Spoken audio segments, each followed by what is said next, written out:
ছয়টি আমলের মাধ্যমে আমি আপনি রমজানের প্রস্তুতি নিতে হবে।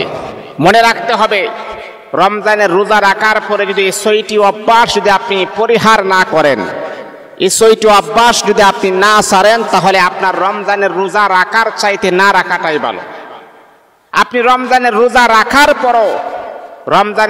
রাখার পরও আপনার রোজা আল্লাহ পাকের আদালতে কখনো গ্রান্টেড হবে না, কবুল হবে না। এই জন্য মুসলমান, আমি আপনাদের কাছে মন থেকে আমি বলতেছি, শুনেন, রমজান আসার আগে আগে আমরা প্রস্তুতি নিতে হবে। এই কাজ আমি আপনি যেন কখনোই না করি। এই কাজ কখনো আমি আপনি করব না। এই প্রস্তুতি আমি আপনি নিতে হবে ইনশাআল্লাহ। প্রথম নাম্বার হচ্ছে, অনেকে আছে রোজা রাখার পরও আমরা মিথ্যা কথা বলি, আছে না এমন? আল্লাহর হাবিব বিশ্বনবী মুহাম্মদুর রাসূলুল্লাহ সাল্লাল্লাহু আলাইহি ওয়াসাল্লাম বলেন, যারা রোজা রাখার পরেও যারা মিথ্যা কথা বলে, সারা দিন উপবাস থাকাটাই তাদের জন্য কষ্টকর হয়েছে। তারা রোজার এক বিন্দু পরিমাণ কোনো সওয়াব তারা পাবে না। এ বন্ধু শোনেন, রোজা রাখাটা হলো আল্লাহ পাক রব্বুল আলামিনের কাছে বড় পছন্দনীয় ইবাদত। আল্লাহ বলে, বান্দা তুমি অন্য নেক আমল তুমি করেছো, আমি আল্লাহ পাক রব্বুল আলামিন ফেরেশতাকে বলবো, ফেরেশতা নেক আমলের সওয়াব তুমি দিয়া দাও। যেমন আপনি নামাজ পড়লেন, নামাজের সওয়াব ফেরেশতাকে বলবে দিয়া দাও। আপনি কোরআন তেলাওয়াত করলেন, আল্লাহ পাক রব্বুল আলামিন ফেরেশতাকে বলবে দিয়া দাও। আপনি সোনার মদিনায় হজ করলেন, আল্লাহ পাক ফেরেশতাকে বলবে দিয়া দাও। দান সদকা করেছেন, আল্লাহ পাক ফেরেশতাকে বলবে দিয়া দাও। কিন্তু বান্দারে, আপনি রমাজানুল মুবারকে রোজা রাখেছেন, আমার আল্লাহ বলবেন না না, ফেরেশতা দিও না। ফেরেশতারা বলবে, মালিক আল্লাহ, নামাজের সওয়াব আমাদের হাতে দিলাম, দান সদকার সওয়াব আমাদের হাতে দিলাম, কোরআন তেলাওয়াতের সওয়াব আমাদের হাতে দিলাম। তোমার বান্দা সোনার মদিনায় জিয়ারত করেছে, সোনার মদিনায় জিয়ারতের সওয়াব আমাদের হাতে দিলাম। কিন্তু মালিক, তোমার বান্দা রোজা রেখেছে, রোজার সওয়াবটা কেন আমাদের হাতে দিব না? আল্লাহ বলে, বানানা ও ফেরেশতা, আমার বান্দা না কাইয়া শুকাইয়া কঙ্কাল হয়ে গিয়েছে, তারপর কিন্তু আমার বান্দা পানির পিপাসারত অবস্থায় ছিলেন, পানি পান করে নাই।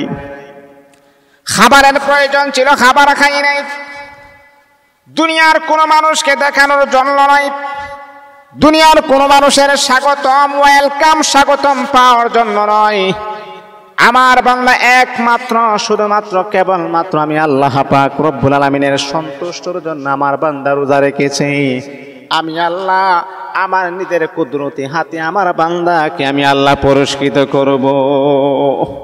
কি দিব না দিব আমার আল্লাহ বলেন কোন ফেরেশতাও জানবে না। সুবহানাল্লাহি ওয়া বিহামদিহি সুবহানাল্লাহিল আযীম। মানুষ যত বড় হয় তার পুরস্কার তত বড় হয়। আল্লাহ পাক হচ্ছে মহান, তার পুরস্কার হবে মহান। আল্লাহু আকবার। এই জন্য বন্ধুগণ, যদি আল্লাহ পাক রব্বুল আলামিনের কাছ থেকে যদি আপনি পুরস্কৃত নিতে চান, পুরস্কার যদি আপনি নিতে চান, তাহলে আপনি 6টা প্রস্তুতি গ্রহণ করতে হবে। 1 নাম্বার হলো, কখনো আপনি মিথ্যা কথা বলবেন না। 2 নাম্বার হলো, ওয়াদা করলে কখনো ওয়াদা বরখেলাফ করবেন না। ও বন্ধু, আপনি একজন মানুষকে বললেন, ঠিক আছে আগামীকালকে ওই জিনিসটা আমি আপনাকে দিব, কিন্তু আপনি দেন নাই। আপনি ওয়াদা বরখেলাফ করার কারণে আপনি জাহান্নামী হয়ে যাবেন। ও বন্ধু, না না, এটা কখনো করা যাবে না। 2 নাম্বার। 3 নাম্বার হলো, আমানতের খেয়ানত করা যাবে না। একজন মানুষ আপনার কাছে কিছু জিনিস রাখলেন, আমানত হিসাবে রাখলেন, না না, আপনি কখনো খেয়ানত করবেন না। ও বন্ধু শুনেন, কথার আমানত হতে পারে, টাকা পয়সার আমানত হতে পারে, মাল সম্পদের আমানত হতে পারে। ও বন্ধু, যে কোন আমানত হয়, আমানতের খেয়ানত যারা করবে, আমার নবী বলেছেন তারা জাহান্নামী হয়ে যাবে। এটা হলো 3 নাম্বার। 4 নাম্বার হলো, নজরকে হেফাজত করতে হবে, নজরকে কন্ট্রোল করতে হবে।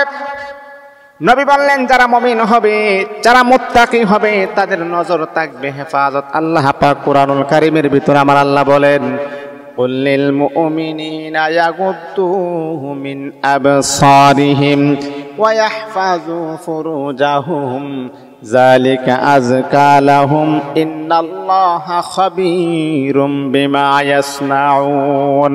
ও ও বন্ধু, আপনি যদি নিজেকে মুমিন দাবি করেন, নিজেকে যদি আপনি ইমানদার দাবি করেন, তাহলে অবশ্যই অবশ্যই আপনার চোখটাকে নিম্নগামী করে রাখতে হবে।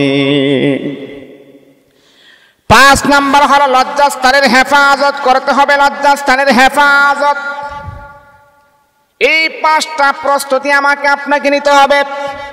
লজ্জাস্থানের হেফাজত। 6 নাম্বার হলো চোখের হেফাজত করতে হবে। আমার নবী বলেছেন রমজান আসার আগে আগে এই 6টা প্রস্তুতি তুমি গ্রহণ করো।